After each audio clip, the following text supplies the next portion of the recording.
Hello and welcome friends, स्वागत है आप सबका आपके अपने class AK academy army class में, जहाँ की हम डेली GK GS की टेस्ट सीरीज देते हैं और वो आज भी होगा। फ्रेंड्स, आज जो है क्वेश्चन की संख्या केवल 22 ही है और उस 22 में से 2 या 1 क्वेश्चन मैं आपको बताऊंगा। कितने क्वेश्चन आपको बताने हैं कमेंट करके। तो चलिए फ्रेंड्स, क्लास को स्टार्ट करते हैं बगैर देरी किए हुए। और फ्रेंड्स, ये क्लास अगर आप आर्मी के लिए कर रहे हैं तो आपके लिए बेस्ट है, लेकिन अगर आप नेवी के लिए भी कर रहे हैं तो उसमें भी आपका अच्छा ऑप्शन है ये क्लास के लिए, और बिहार पुलिस से भी हैं तो भी कोई दिक्कत नहीं है। तो चलिए फ्रेंड्स, देखते हैं कि हमारा पहला सवाल। तो फ्रेंड्स, मुझे लगता है कि आप लोग ने इसका आंसर कर ही लिया होगा, जो कि आपको स्क्रीन पे दिख रहा है। पहला सवाल कि गामा किरण की खोज किसके द्वारा की गई थी। फ्रेंड्स, ये जो क्वेश्चन है इसका आंसर आप लोग को कमेंट करके बताना है। तो चलिए फ्रेंड्स, इसका आंसर मैं नहीं बताने वाला, आप लोग को सभी को कमेंट करके इस क्वेश्चन का आंसर बताना है। तो फ्रेंड्स, देखते हैं हम अपना नेक्स्ट क्वेश्चन। हमारा नेक्स्ट क्वेश्चन है, वर्तमान समय में सर्वोच्च न्यायालय के मुख्य न्यायाधीश कौन है। के वेणुगोपाल, या फिर अरविंद बोबड़े, या फिर ऑप्शन नंबर सी देश दीपक वर्मा, या फिर ऑप्शन नंबर डी दिए गए में से कोई नहीं। फ्रेंड्स, केवल 10 सेकेंड है आपको ये इस क्वेश्चन का राइट आंसर करने के लिए। जल्दी से बताएंगे फ्रेंड्स किसका राइट आंसर क्या होगा। वर्तमान समय में सर्वोच्च न्यायालय के मुख्य न्यायाधीश कौन है। फ्रेंड्स, केवल 10 सेकेंड है आपको इसका आंसर सही करने के लिए। तो मुझे लगता है कि आपका समय अब समाप्त हो गया फ्रेंड्स, टाइम आउट। फ्रेंड्स, आप ध्यान में रखना है कि यहाँ पे हमारा आंसर होगा अरविंद बोबड़े, शरद अरविंद बोबड़े। ये क्या है, वर्तमान समय में सर्वोच्च न्यायालय के मुख्य न्यायाधीश हैं। और फ्रेंड्स, अगर आपसे पूछा जाए कि सर्वोच्च न्यायालय के मुख्य न्यायाधीश जो हैं ये शरद अरविंद बोबड़े, ये कैवें सर्वोच्च न्यायालय के मुख्य न्यायाधीश हैं, अगर आपसे पूछा जाए ऐसा। ये वैसे तो ये करंट अफेयर का पार्ट है, अगर आपसे पूछ दे तो आपको ध्यान में रखना है कि ये 47वें मुख्य न्यायाधीश के तौर पे जाने जाते हैं, आपको ध्यान में रखना है। चलिए फ्रेंड्स, देखते हैं अगला सवाल। तो फ्रेंड्स, हमारा अगला सवाल है, सीमा सुरक्षा बल के महानिर्देशक कौन है। Option number A Kumar Rajendra Rajesh Chandra, या फिर option number B Rajesh Ranjan, या फिर ऑप्शन सी अनूप कुमार सिंह, या फिर option number D SS Deswal. Friends, केवल आपके पास 10 सेकंड का समय है इस क्वेश्चन का राइट आंसर देने के लिए, और जल्दी से आंसर करेंगे। और फ्रेंड्स, अगर आपको क्लास पसंद आती है तो ज़रूर लाइक करें याद से, क्योंकि आप ही लोग के लाइक शेयर और सब्सक्राइब से और भी लोग इस क्लास में जुड़ना चाहेंगे, और ये अच्छा होगा आप लोग के लिए भी और जो जुड़ेंगे उनके लिए भी, ताकि वो अपने आर्मी के एग्ज़ाम में GK जी से सारे प्रश्न कंप्लीट करके आएंगे अगर इस क्लास में रेगुलर रहते हैं तो फ्रेंड्स, टाइम आउट हो गया। यहाँ पे आपको ध्यान में रखना है, 10 सेकंड आपके समाप्त हो चुके हैं। सीमा सुरक्षा बल, इसको अगर इंग्लिश में बोले तो BSF कहा जाता है, यानी कि बॉर्डर सिक्योरिटी फोर्स। इसी को सीमा सुरक्षा बल हिंदी में बोला जाता है, और इसका ये जो महानिर्देशक के रूप में जाने जाते हैं ये है SS Deswal. Option number D हमारा राइट आंसर होगा, ध्यान में रखना है इसको। चलिए देखते हैं हमारा अगला सवाल। तो फ्रेंड्स, अगला और काफ़ी इंपॉर्टेंट सवाल है, what is the full form of try, यानी कि TRAI का फुल फॉर्म क्या होता है। आपको बतलाना है इसका पूर्ण रूप क्या होता है ट्राई का। और फ्रेंड्स, ये जो ट्राई है ये काफ़ी इंपॉर्टेंट पार्ट है हमारे लाइफ के लिए अभी वर्तमान समय में। तो चलिए इसका आंसर कीजिए। ऑप्शन नंबर ए में दिया गया है telecom regulatory authentication of India, या फिर option number B telecom regulatory of India, या फिर option number C telecom regulatory authority of India, या फिर option number D none of the above. Friends, जल्दी से आंसर करेंगे, आपके पास 10 सेकंड का समय है, जल्दी से बताएंगे फ्रेंड्स ट्राई का फुल फॉर्म क्या होता है। और मैंने हिंट भी आपको दे दिया है कि इसका आंसर आप लोग अब कर सकते हैं। ऐसा क्या चीज़ है जो हमारे लाइफ में अभी सबसे ज़्यादा इम्पोर्टेंट, हम उसको इम्पोर्टेंट दे रहे हैं, जल्दी से बताएंगे फ्रेंड्स, और उसी से ये रिलेटेड है। तो टाइम आउट। फ्रेंड्स, इसका आंसर होगा option number C telecom regulatory authority of India. आपको ध्यान में रखना है कि ट्राई का फुल फॉर्म होता है telecom regulatory authority of India. Okay, और फ्रेंड्स, ये क्या होता है इसको पहले समझते हैं कि ट्राई क्या होता है। तो आप जितने भी आप फ़ोन तो यूज़ करते हैं, सभी लोग फ़ोन यूज़ करते हैं। आपके फ़ोन में जो सिम कार्ड होता है लगा हुआ, वही सिम कार्ड, ओके, ये सिम कार्ड संचालित कौन करता है, यानी कि इसको ऑर्डर कौन देता है, इस पे ये नियंत्रण किसका रहता है? तो ट्राई का नियंत्रण रहता है। ट्राई ये एक संगठन है या संस्था के तौर पे है जिसका गठन 1997 में किया गया था। आपको ध्यान में रखना है कि इसका गठन 1997 में किया गया था, ट्राई का। और इसका जो काम होता है, जितने भी टेलीकॉम सेक्टर हैं जैसे कि जियो हो गया, एयरटेल हो गया या रिलायंस हो गया, BSNL हो गया, उन सभी पे नियंत्रण किसका रहता है? तो ट्राई का नियंत्रण रहता है, जिसकी स्थापना 1997 में हुई है। इसको ध्यान में रखना है, 1997 में इसकी स्थापना हुई और इसका काम होता है सभी टेलीकॉम सेक्टर, जितने भी टेलीकॉम सेक्टर हैं के सिम कार्ड है उन पे कंट्रोल रखना, नियंत्रण रखना। ओके, देखते हैं हमारा अगला सवाल। तो फ्रेंड्स हमारा अगला सवाल है DRDO। DRDO का फुल फॉर्म यहाँ पे पूछा गया है, फुल फॉर्म नहीं पूछा गया, फुल फॉर्म आपको बताना है फ्रेंड्स। DRDO का फुल फॉर्म आपको बतलाना है और ये सेकंड क्वेश्चन के तौर पे रहा, सभी लोग सुन लें। DRDO का full form, I repeat, DRDO का फुल फॉर्म आपको सभी लोग को बताना है। चलिए फ्रेंड्स, यहाँ पे जो DRDO का मुख्यालय पूछा गया, आप यहाँ पे मुख्यालय बताएंगे नई दिल्ली, मुंबई, कोलकाता या फिर लखनऊ। जल्दी से बताएंगे फ्रेंड्स, DRDO का मुख्यालय कहाँ है? फ्रेंड्स मुख्यालय को इंग्लिश में कहते हैं हेड क्वार्टर। ओके, जल्दी से बताएंगे फ्रेंड्स, आपको मुख्यालय ना कह के हेड क्वार्टर भी कह सकता है, तो आपको ध्यान में रखना है। तो फ्रेंड्स यहाँ पे 10 सेकंड तो आपके कब के समाप्त हो चुके। दिल्ली, आपको ध्यान में रखना है कि नई दिल्ली जो यहाँ पे ऑप्शन है यही हमारा राइट आंसर है। DRDO का फुल फॉर्म आपको बतलाना है और इसकी जो ये मुख्यालय या फिर कह सकते हैं कि हेड क्वार्टर कहाँ है, तो नई दिल्ली में है। और इसकी स्थापना फ्रेंड्स, ये दोनों बात, एक तो ये कि इसकी स्थापना 1958 में हुई, DRDO की स्थापना, और ये कहाँ इसका मुख्यालय है, तो नई दिल्ली में स्थित है। और DRDO का फुल फॉर्म सभी लोग को बताना है। देखते हैं हमारा अगला सवाल। तो फ्रेंड्स अगला जो सवाल है हमारा, अंतर्राष्ट्रीय श्रम संगठन यानी कि ILO। फ्रेंड्स आपसे पूछा जा सकता है कि ILO का फुल फॉर्म क्या होता है, तो आप कहेंगे इंटरनेशनल लेबर ऑर्गेनाइजेशन। आपको ध्यान में रखना है, इंटरनेशनल लेबर ऑर्गेनाइजेशन। यहाँ पे आपको बताना है कि अंतर्राष्ट्रीय श्रम संगठन की स्थापना कब हुई, 1885, 1919, 1872 या फिर ऑप्शन नंबर डी 1773। फ्रेंड्स जल्दी से आंसर करेंगे, आपके पास केवल 10 सेकंड का समय है। अंतर्राष्ट्रीय श्रम संगठन की स्थापना कब हुई? जल्दी से बताएंगे फ्रेंड्स, आपके पास केवल 10 सेकंड का समय है। तो friends time out friends, time out. यहाँ पे आपको ध्यान में रखना है कि 1919, आपको ध्यान में रखना है कि ILO की स्थापना, इंटरनेशनल लेबर ऑर्गेनाइजेशन की स्थापना 1919 में हुई थी। फ्रेंड्स इसको ध्यान में रखने के लिए आप एक चीज़ ध्यान में रख लीजिएगा और उससे इसको रिलेट कर लें तो ज़्यादा बेहतर होगा, आपको ध्यान में रहेगा। जलियांवाला बाग हत्याकांड 1919 में हुआ था, 13 अप्रैल 1919, तो यही 1919 ILO की स्थापना हुई थी। तो फ्रेंड्स चलते हैं, अगला सवाल देखते हैं। कोयले के जलने से क्या बनता है? अगला सवाल है 7 नंबर सवाल, आपको बताना है कि कोयले के जलने से किस चीज़ का निर्माण होता है। कार्बन मोनोऑक्साइड या फिर कार्बन डाइऑक्साइड या फिर option number C marsh gas या फिर option number D none of the above. Friends जल्दी से बताएंगे क्योंकि ये सवाल बहुत ही ज़्यादा ईजी है, इसलिए इसका आंसर मैं चाहता हूँ कि 10 सेकंड के अंदर अंदर आप करेंगे। कोयले के जलने से क्या बनता है? तो time out friends, time out. कोयले के जलने से कार्बन डाइऑक्साइड बनता है, यानी कि ऑप्शन नंबर बी हमारा राइट आंसर होगा। और फ्रेंड्स यहाँ पे जो कार्बन मोनोऑक्साइड दिया गया है, यानी कि ऑप्शन नंबर ए कार्बन मोनोऑक्साइड।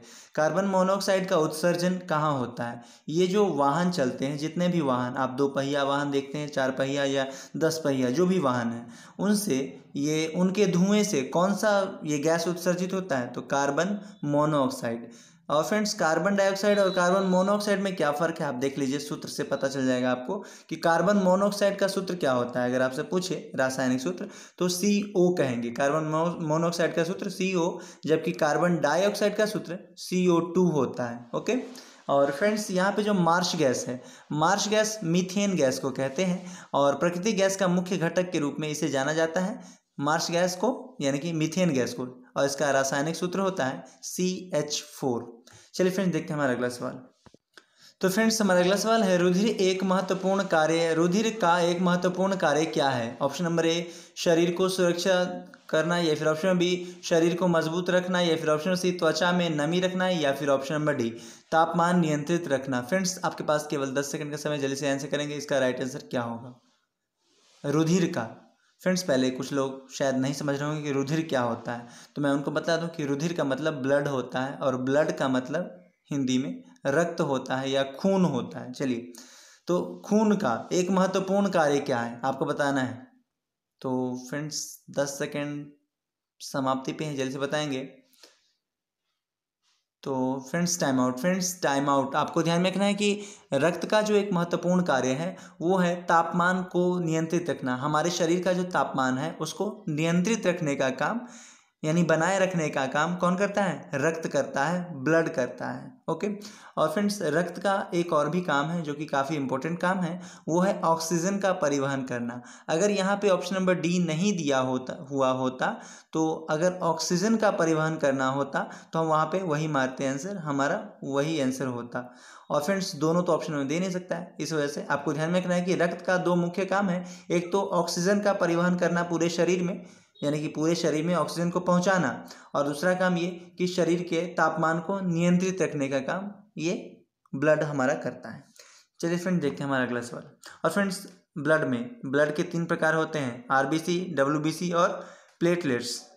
और सबके जो क्या क्या हैं, ये कब तक कितने कितने की अवधि तक ये समय सीमा तक है ये ठीक रहती हैं, उसका भी मैंने पहले बता रखा है, तो वीडियो में ज़्यादा बताना ज़रूरी नहीं है। आगे देखते हैं अगला सवाल। तो फ्रेंड्स हमारा अगला सवाल है, द्रव्यमान कौन सी राशि है? सदिश राशि, अदिश राशि, व्युत्पन्न राशि, या फिर option number D, none of the above, यानी कि दिए गए में से कोई नहीं। फ्रेंड्स केवल 10 सेकेंड है आपके पास इस क्वेश्चन का राइट आंसर देने के लिए। जल्दी से बताएंगे कि द्रव्यमान कौन सी राशि है। जल्दी से बताएंगे फ्रेंड्स, आपके पास केवल 10 सेकेंड का समय है। और फ्रेंड्स अगर आपको वीडियो पसंद आता है तो लाइक, सब्सक्राइब और शेयर ज़रूर करेंगे, और नई वीडियो की सूचना पाने के लिए आप सब्सक्राइब ज़रूर करेंगे और घंटी के आइकन को ज़रूर दबा लेंगे, जिससे कि नई वीडियो आपको सबसे पहले आपके मोबाइल पे जैसे ही मैं अपलोड करूँगा आप पहुँच जाएगा आपके पास। तो फ्रेंड्स यहाँ पे जो इसका आंसर होगा, द्रव्यमान कौन सी राशि है? तो अदिश राशि है। ऑप्शन नंबर बी हमारा राइट आंसर होगा। द्रव्यमान एक अदिश राशि का उदाहरण है। चलिए फ्रेंड्स देखते हैं अगला सवाल।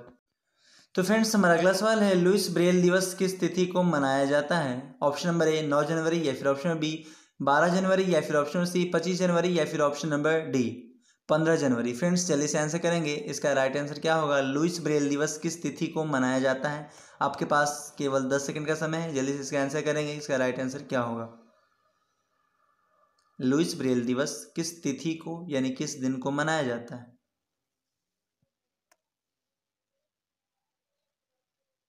तो फ्रेंड्स टाइम आउट। यहाँ पे फ्रेंड्स इस क्वेश्चन का जो राइट आंसर होता वो 4 जनवरी होता, जो कि ऑप्शन में दिया गया ही नहीं है। तो आपको ध्यान में रखना है कि लुईस ब्रेल दिवस जो है 4 जनवरी को मनाया जाता है, और 9 जनवरी यहाँ पे जो 9 जनवरी दिया गया है ये प्रवासी भारतीय दिवस। फ्रेंड्स याद कीजिए, ये प्रवासी भारतीय दिवस किस रूप में मनाया, मतलब क्यों मनाया जाता है? तो साउथ अफ्रीका से जब गांधी जी 9 जनवरी 1915 को जब वापस आए थे मुंबई के अपोलो बंदरगाह पे, तो इस रूप में यानी कि उनके भारत आने के रूप में ही प्रवासी भारतीय दिवस के रूप में मनाया जाता है। इसको ध्यान में रखेंगे 9 जनवरी को। तो फ्रेंड्स और 12 जनवरी जो फ्रेंड्स यहाँ पे दिया गया है राष्ट्रीय युवा दिवस मनाया जाता है, जो कि विवेकानंद की जन्म तिथि के रूप में मनाया जाता है। 12 जनवरी को राष्ट्रीय युवा दिवस ध्यान में रखेंगे। और फ्रेंड्स ये जो 25 जनवरी है, ऑप्शन नंबर सी 25 जनवरी आपको ध्यान में रखना है कि पर्यटन दिवस, भारत पर्यटन दिवस के रूप में 25 जनवरी को मनाया जाता है। और लास्टली है ये यहाँ पे जो दे रखा है 15 जनवरी तो थल सेना दिवस, ये तो आप लोग को याद ही होगा। थल सेना दिवस 15 जनवरी, और 4 जनवरी को लुईस ब्रेल दिवस, जो कि पूछा गया यहाँ पे हमारा आंसर दिए गए में से कोई नहीं होता, जो कि ऑप्शन में है ही नहीं। तो आपको ध्यान में रखना है कि लुईस ब्रेल दिवस 4 जनवरी, 9 जनवरी प्रवासी भारतीय दिवस, और 25 जनवरी को मनाया जाता है पर्यटन दिवस, भारत पर्यटन दिवस, और 15 जनवरी तो आपको यह ध्यान में ही है कि थल सेना दिवस, आप जिसकी तैयारी करते हैं। चलिए देखते हैं अगला सवाल। तो फ्रेंड्स हमारा जो 11 नंबर सवाल है यहाँ पूछा गया कि ऑस्ट्रेलिया के संसद का नाम क्या है, पार्लियामेंट या फिर संसद या फिर वुड स्टैग या फिर ऑप्शन नंबर डी कांग्रेस। जल्दी से बताएंगे फ्रेंड्स, आपके पास केवल 10 सेकंड का समय है। ऑस्ट्रेलिया के संसद का नाम क्या है, जल्दी से बताएंगे दोस्तों, ऑस्ट्रेलिया के संसद का नाम क्या है और देखते हैं इसका आंसर। तो फ्रेंड्स केवल 10 सेकंड है आपके पास। ऑस्ट्रेलिया के संसद का नाम क्या है? तो फ्रेंड्स टाइम आउट, आपको ध्यान में रखना है time out friends. Option number में जो दिया गया है पार्लियामेंट, आपको ध्यान में रखना है कि ऑस्ट्रेलिया के संसद का नाम पार्लियामेंट ही है और संसद ऑप्शन नंबर बी जो दिया गया है संसद, हमारी भारत की संसद का नाम तो संसद ही है, यानी कि ऑप्शन नंबर बी भारत का हो गया। और ऑस्ट्रेलिया यहाँ पूछा गया था तो ऑप्शन नंबर ए पार्लियामेंट आपको ध्यान में रखना है। और वुड स्टेग जो फ्रेंड्स यहाँ पे दिया गया है वुड स्टेग, ये जर्मनी का है। जर्मनी के संसद का नाम आपसे पूछ दे कि क्या है तो आप कहेंगे वुड स्टेग, यानी कि ऑप्शन नंबर सी यहाँ पे आधा सा होता। और फ्रेंड्स जो लास्ट में दिया गया है ये जो कांग्रेस दिया गया है, यानी कि ऑप्शन नंबर डी में जो है ये है यूएसए, संयुक्त राज्य अमेरिका का संसद का नाम कांग्रेस है। आप ध्यान में रखेंगे हमारे भारत में कांग्रेस क्या है, राजनीतिक पार्टी है, जबकि वहाँ पे अमेरिका में क्या है, ये संसद का नाम ही है कांग्रेस। चल देखते हैं अगला सवाल। लेकिन फ्रेंड्स मैं अगले सवाल पे जाने से पहले आपसे यह भी सवाल पूछना चाहता हूँ कि संसद क्या होता है। तो अगर आपसे पूछ दे कि संसद क्या होता है तो मैं आपको बता दूं कि केंद्र सरकार, तो आप लोग सभी लोग सुनते होंगे केंद्र सरकार और राज्य सरकार, तो ये जो केंद्र सरकार होती है यही केंद्र सरकार के अंतर्गत आने वाले अंग को, यानी कि जो संसद हम पूछ रहे हैं तो संसद यही होता है, केंद्र सरकार के अंतर्गत आने वाला अंग है जिसका नाम संसद है। और इस संसद के प्रमुख 3 अंग होते हैं, लोकसभा, राज्यसभा और राष्ट्रपति। ओके, लोकसभा, राज्यसभा और राष्ट्रपति। आपसे पूछा जा सकता है निम्नलिखित में से कौन संसद के अंग नहीं है, वहाँ पे लोकसभा, राज्यसभा और राष्ट्रपति अगर आपको ध्यान में है तो आप कौन नहीं है आप आसानी से निकाल सकते हैं।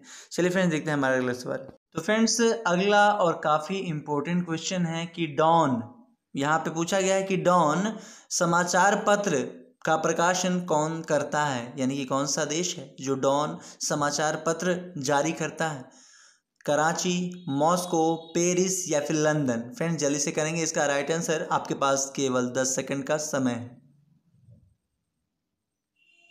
जल्दी से बताएंगे फ्रेंड्स कि डॉन समाचार पत्र यानी कि न्यूज़पेपर, आप लोग समझते होंगे न्यूज़पेपर क्या होता है, तो समाचार पत्र ये डॉन है, इसका संचालन कौन सा देश करता है। तो फ्रेंड्स आपका टाइम समाप्त हुआ। आपको जो मैं बता दूं यहाँ पे कराची जो दिया गया है ऑप्शन नंबर ए यही हमारा राइट आंसर होगा कि डॉन समाचार पत्र का प्रकाशन कराची के द्वारा किया जाता है, इसको ध्यान में रखना है। और London the times option number D जो दिया गया है, द टाइम्स के लेखक जो है, ये सॉरी लेखक नहीं कह सकते हैं कि द टाइम्स पत्रिका के संपादक कौन है, कौन सा देश कौन करता है, तो ये लंदन के द्वारा किया जाता है, आपको ध्यान में रखना है। चलिए फ्रेंड्स देखते हैं हमारा अगला सवाल क्या है।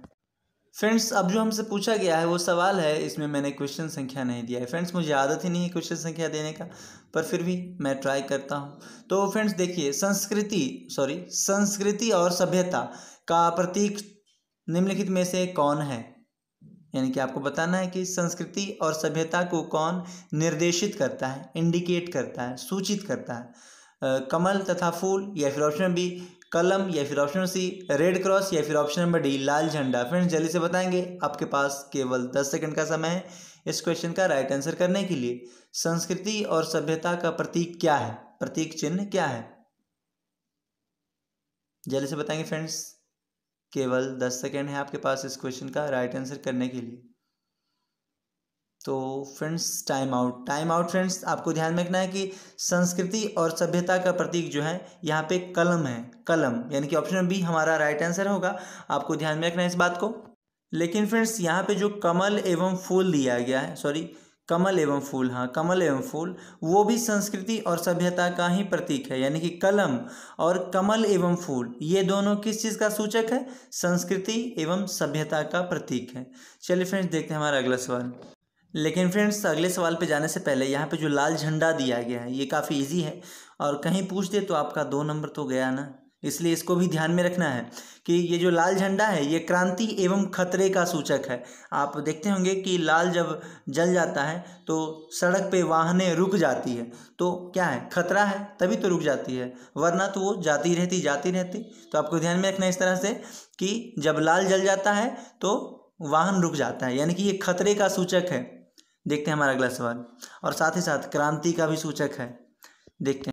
तो फ्रेंड्स अगला जो सवाल हमसे पूछा गया है 14 नंबर सवाल, यानी कि उससे पहले 12-13 हुआ है, तो ये 14 है। किस देश की राजनीतिक पार्टी का नाम लिबरल पार्टी है? अमेरिका, ऑस्ट्रेलिया, इजराइल या फिर रूस? आपके पास केवल 10 सेकेंड है फ्रेंड्स, जल्दी से आंसर करेंगे। किस देश की राजनीतिक पार्टी का नाम लिबरल पार्टी है? जल्दी से बताएंगे फ्रेंड्स, इसका राइट आंसर क्या होगा? किस देश की राजनीतिक पार्टी का नाम लिबरल पार्टी है?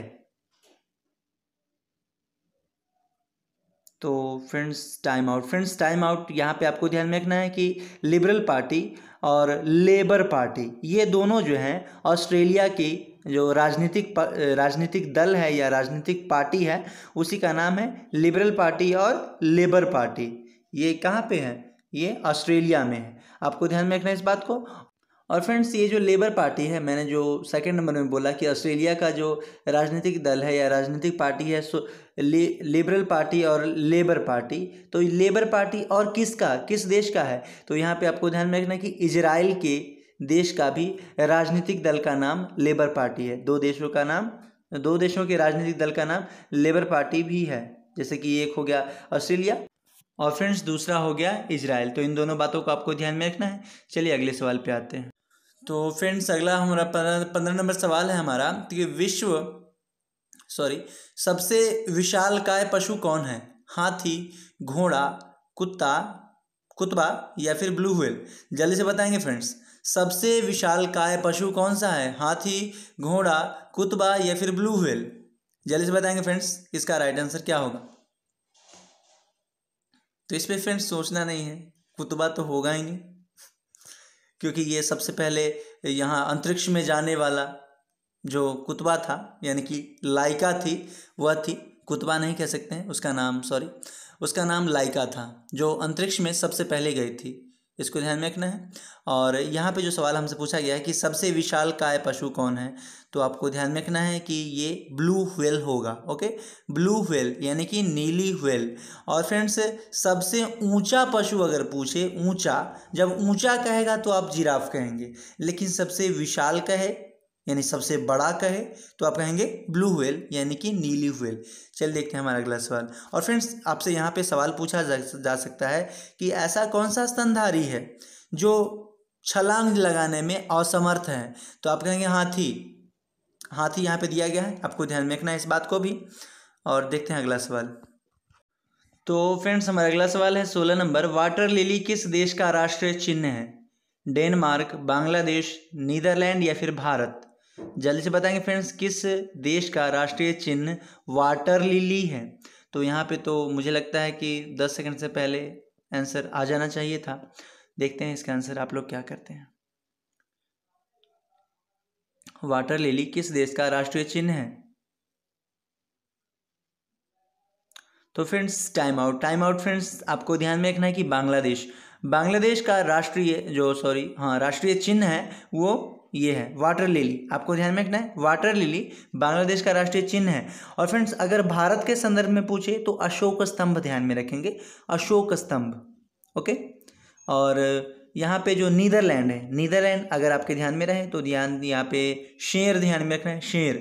शेर जो है नीदरलैंड का राष्ट्रीय चिन्ह है, शेर नीदरलैंड। और बांग्लादेश वाटर लिली। और डेनमार्क अगर आपसे पूछे तो डेनमार्क है समुद्री तट या समुद्र तट, कोई दिक्कत नहीं है, समुद्र तट जो है डेनमार्क का राष्ट्रीय चिन्ह है। देखते हैं हमारा अगला सवाल क्या है। तो फ्रेंड्स हमारा अगला सवाल है 17 नंबर, 49वीं समानांतर रेखा किन दो देशों के मध्य है? फ्रेंड्स मेरी एक रिक्वेस्ट है आप सभी लोगों से कि सवालों की संख्या ना गिने, क्योंकि मैं सवालों की संख्या भले ही यहाँ पे दे दिया हूँ, कुछ लोगों ने कहा कि सवालों की संख्या मैं दे दूँ, तो मैं बीच बीच में भूल भी जा रहा हूँ, नहीं दे पा रहा हूँ, लेकिन मैंने दिया है। तो सवालों की संख्या ना गिने तो ज़्यादा बेहतर होगा, क्योंकि गिनने से कोई फ़ायदा नहीं है। आपको जो 4 ऑप्शन दिया जाता है मैं 4 ऑप्शन भी करवा दे रहा हूँ, तो गिनने से कोई फायदा नहीं, तो 17 ही क्वेश्चन तो होते नहीं, उससे ज़्यादा होते हैं। तो देखते हैं 49वीं समानांतर रेखा किन 2 देशों के मध्य है। मुझे लगता है फ्रेंड्स आप लोगों ने आंसर कर ही लिया होगा, तो मैं बता देता हूं कि यहाँ पे जो दिया गया है यूएसए एवं कनाडा, ऑप्शन नंबर सी। यहाँ पे 49वीं समानांतर रेखा किन 2 देशों के मध्य है पूछा गया था, तो यूएसए एवं कनाडा, यानी कि यूनाइटेड स्टेट ऑफ अमेरिका यानी कि यूएसए और कनाडा के मध्य कौन सी सीमा रेखा है, तो ये 49वीं समानांतर सीमा रेखा। ओके, 49वीं समानांतर सीमा रेखा।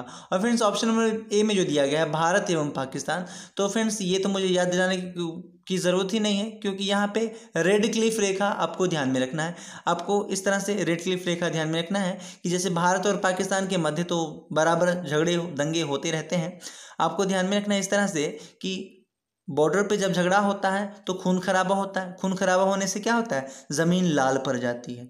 तो लाल पड़ जाती है मतलब रेड क्लिफ रेखा, भारत और पाकिस्तान के बीच कौन सी रेखा, रेड क्लिफ रेखा, इसको ध्यान में रखेंगे।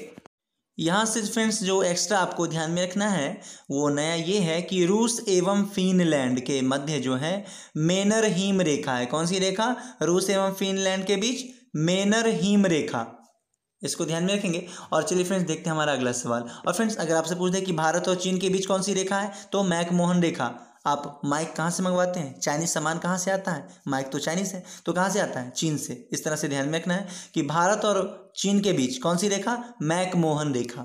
भारत पाकिस्तान के बीच रेड क्लिफ रेखा। और ये 49वीं समानांतर रेखा कहाँ की है, यूएसए एवं कनाडा।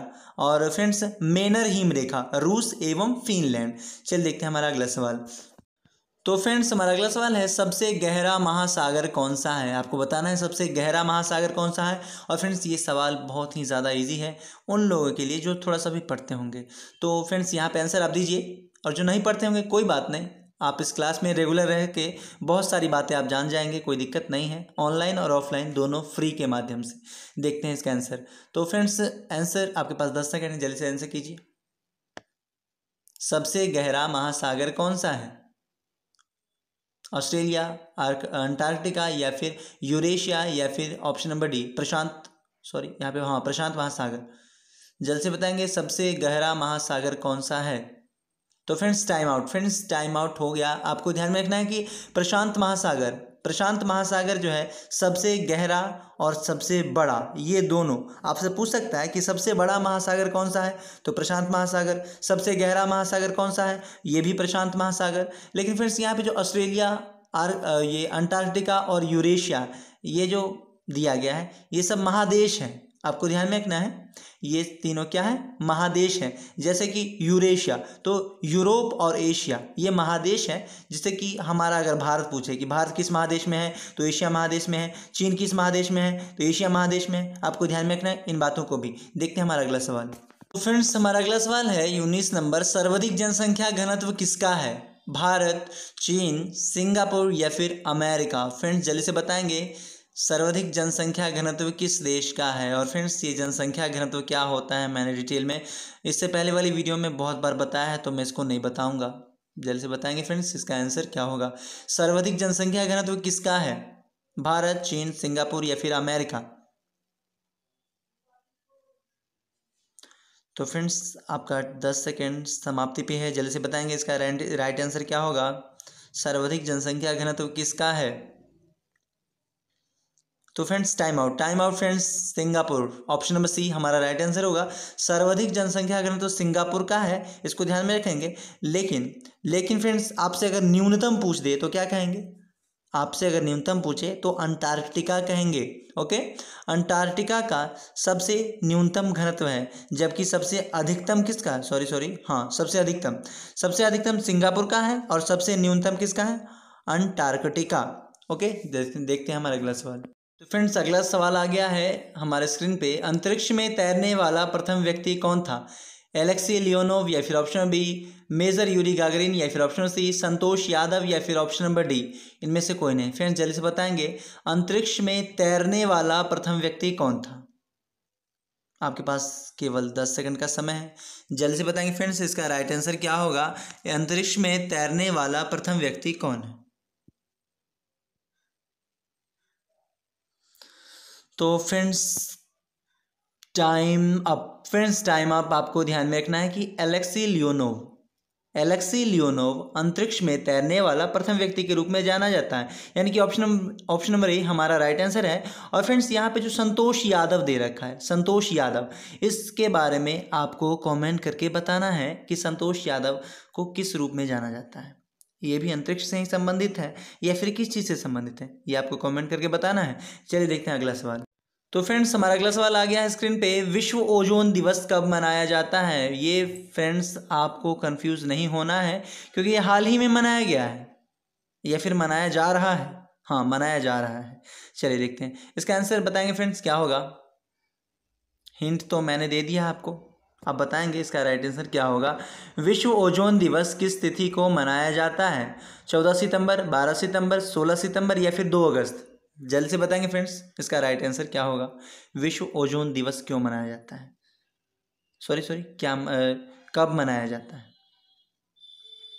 तो फ्रेंड्स 10 सेकेंड आपके पूरे हो चुके हैं। यहाँ पे आंसर होगा फ्रेंड्स हमारा 16 सितंबर, जो कि आज ही है। और आज ही के दिन हर साल का तो नहीं पता, लेकिन यहाँ पे ओजोन दिवस 16 सितंबर को मनाया जाता है। और ये क्यों मनाया जाता है, अगर आपसे ऐसा पूछ दे तो आप कहेंगे कि कोई पूछ दे सकता है। तो ओजोन दिवस ओजोन परत की रक्षा के लिए मनाया जाता है। ओजोन परत क्या होता है कुछ लोग कहेंगे, तो मैं उनको बता दूं कि हमारी धरातल से यानी कि पृथ्वी से जो ऊंचाई 30 से 60 किलोमीटर तक की जो ऊंचाई है, वहीं पे ये ओजोन परत पाया जाता है। एक ओजोन परत जिसे कि ओजोन मंडल के रूप में हम जानते हैं, यही ओजोन मंडल कहलाता है। और फ्रेंड्स ये हमारे फ़ायदे की चीज़ है। ओजोन मंडल क्या है, हमारे फ़ायदे की चीज़ है। वो कैसे, मैं आपको बतला दूं कि सूर्य से जो अल्ट्रा वायलेट रे आती है, यानी परावैंगनी किरणें जो आती हैं पृथ्वी पे, अगर वो पृथ्वी पे आ जाएं तो क्या होगा, हम लोग को स्किन कैंसर हो जाएगा, त्वचा कैंसर हो जाएगा।